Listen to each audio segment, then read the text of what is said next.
Welcome back, guys, to Alliance War Season 25. This is war number 10 on the season, and today Poseidon is going up against Old Driver. So we're going to go in here, we're going to select our attack team, and we're going with what I think is my coolest, funnest, most comfortable attack team, which is Dr. Doom, Archangel, and Apocalypse. I absolutely love this trio. They don't synergize particularly well or anything like that, unless I was able to turn Archangel into a horseman, of course. But I'm not going to do that for this war.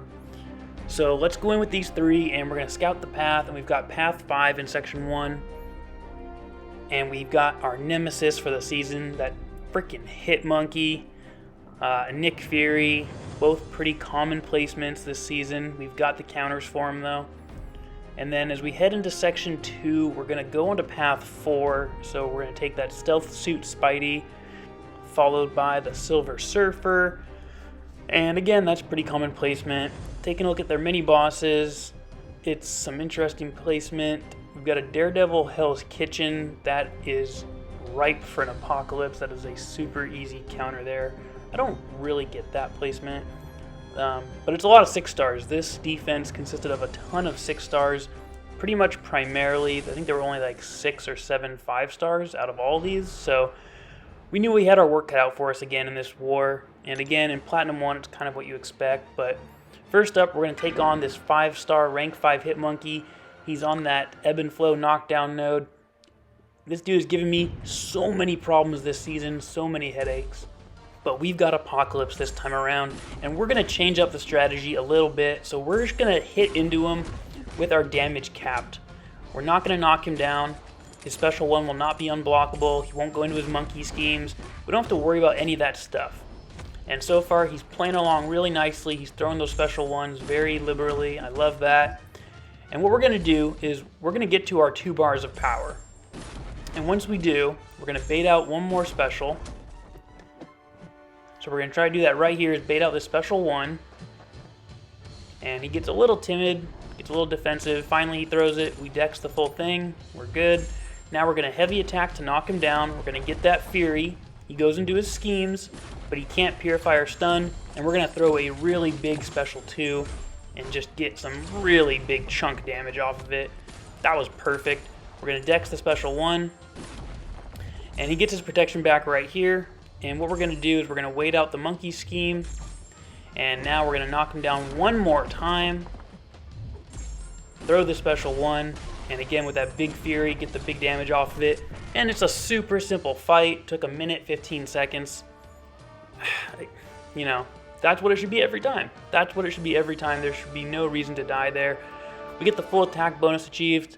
45 hits with Apocalypse. He's such an awesome counter for that dude. Absolutely no problem. So we get through it fairly easily, felt really good about it. And we continue right along to this 6-star rank 3 Nick Fury on the Ebb and Flow knockdown heavy hitter node. And again, pretty common placement. I've seen him here a lot this season. We have the answer now. We have Archangel. This guy is 147 sig level, so he will be decaying very slow in his second life. But with Archangel, the strategy is so simple. And it worked so well for us, I think 2 or 3 wars ago. We're just going to hit into him with that protection still up, because all we want to do is build our specials so that we can get to the special 3, have those 3 bars of power ready to go. So I don't mind that I'm not doing any damage. I don't mind that I'm not applying any neurotoxins yet. That's fine. We don't want him to die too quickly. We definitely want to get our 3rd bar of power before he goes into his second life. Didn't really want him to throw the special 1 there. You never do, but he's pretty special 1 happy most of the time, so not much you can do about it. Right here, we get to our 3rd bar of power relatively quick. So now we're going to start doing some real damage with our heavy attacks, start stacking the neurotoxins. He's knocked down, so we got the Fury up. So we're doing most of our really good damage now. We're going to push him to a special 2. And we're going to try to bait this out first and foremost, because the protection comes back. So we're trying to bait out the special 2. He's getting a little stingy with it. Throws it here. Going to go in. And we're going to knock him down again. Try to get that Fury. Get some neurotoxins on him. We've only got the 1. But he's going down slowly, and the strategy here is to basically throw the special 3 as soon as he enters his second life. As soon as he enters his life model decoy second stage, we're going to throw this special 3 and try to cancel that healing and apply that neurotoxin. So right here, after the heavy, oof, that did not go according to plan. I was not supposed to let him regen up to 60-something%. I should have thrown that much faster, where he was like in the 20% range at most, because now I actually have to fight him to get him down. The neurotoxin may have canceled out any further healing, but it's also not doing enough damage for me to just sit here and wait out the neurotoxin to kill him. So I did have to go in for a combo there, and the neurotoxin managed to kill him before he threw the unblockable special 1 and went unblockable for the rest of the fight. So it worked out ultimately. We got the full attack bonus. The strategy did work. It just, I was really late on throwing the special 3, and it kind of messed it up. Alright, so those are my only 2 fights in Section 1. We're going to move into Section 2 now, where we have a Stealth Suit Spidey on the Steady Build-Up Unblockable and Spry node.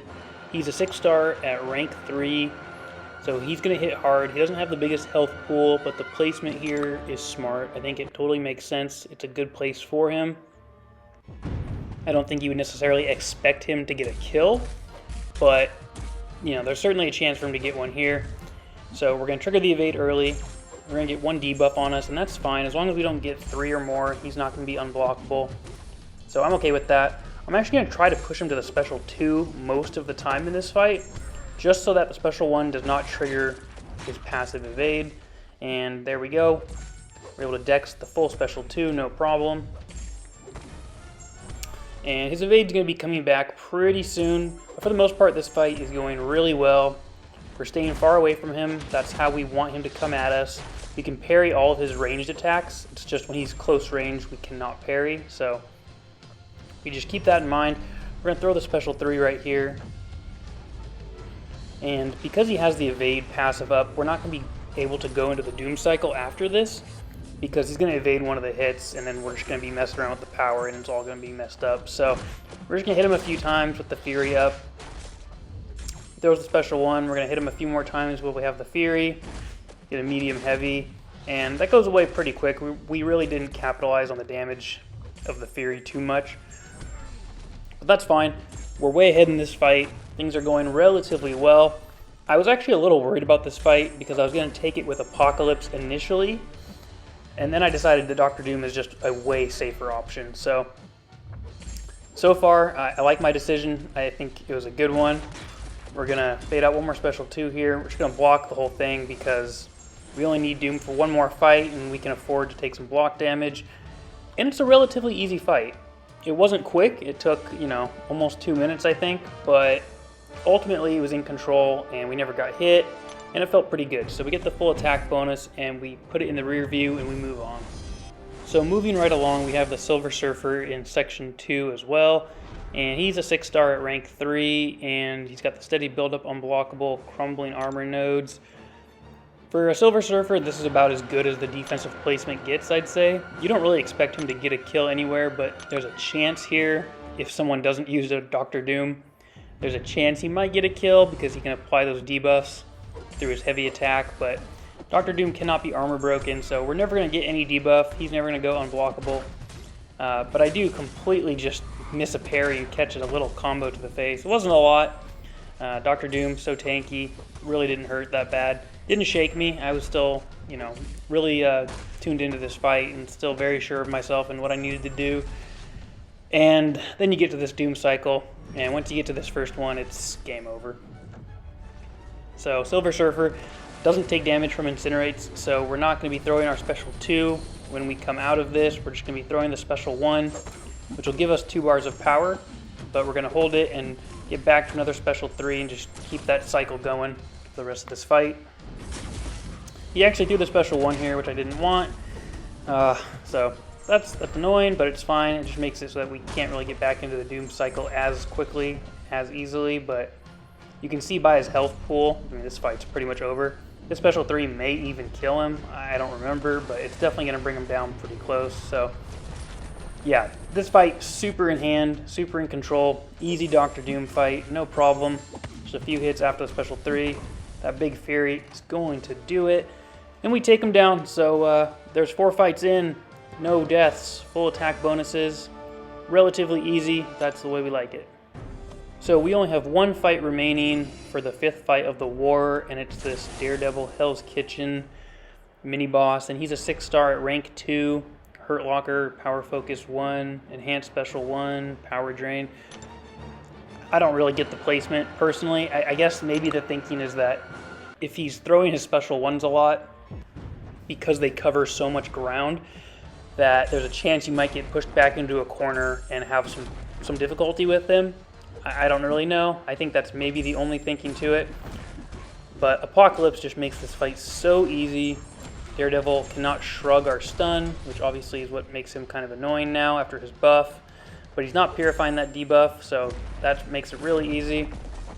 And we got him into the corner really fast, so you know, we're pretty much in no danger of losing our ground now, as long as we don't miss parries and as long as nothing goes wrong with him, or if he gets a random hit in on us, or I happen to get caught by the special 1.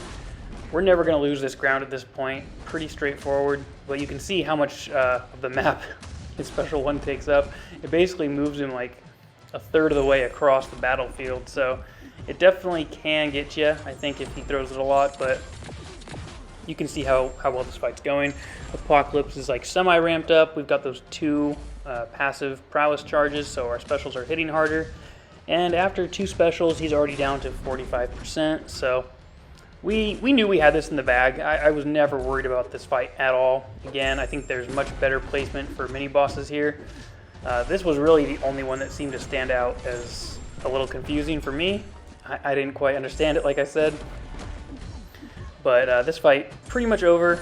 Again, never in doubt. You just got to make sure not to throw the same special back to back. I think that's probably what gets a lot of people here. I know it's gotten a certain member of our battle group before as well. But again, as long as you keep that in mind, like, you're fine. You're never going to have to worry about it. I think Nick Fury is pretty common placement here because if he throws a lot of those special 1s, he goes unblockable. But Daredevil Hell's Kitchen, no problem. Took almost 100 hits, 2 minutes, but really easy fight. Super confident with Apocalypse. I love him. He is an absolute beast. And we finish our war. So that's a nice deathless war for us. 5 fights, no deaths. Unfortunately, it didn't make a difference. We got our butts kind of handed to us here. Take nothing away from old Driver. They played so well. They absolutely crushed it. They only had 8 deaths to us out of all 3 battle groups. So that's a total death count right there. We died 31 times, which is, I'd say, definitely above our average. So not a great performance by our team. But again, ultimately, old Driver gets the credit. You know, that's an average of less than 3 deaths per battle group. So that's pretty impressive when you take that into account, that each battle group is clearing their map and dying only 2 point something times. I mean, that's pretty impressive. So all the credit to them. That's a tough loss for us. That puts us at 6-4 on the season now. So we have a big challenge ahead of us, which is to basically win these last 2 wars, and hopefully that'll keep us in Platinum 1. That would be amazing, but it really is on us. We really do just need to win these last 2, and I think we'll be okay. So subscribe if you want to see the end of the war season and catch our last few videos. Otherwise, I hope you enjoyed, and I hope your season is going very well, and we'll catch you in the next one. See ya.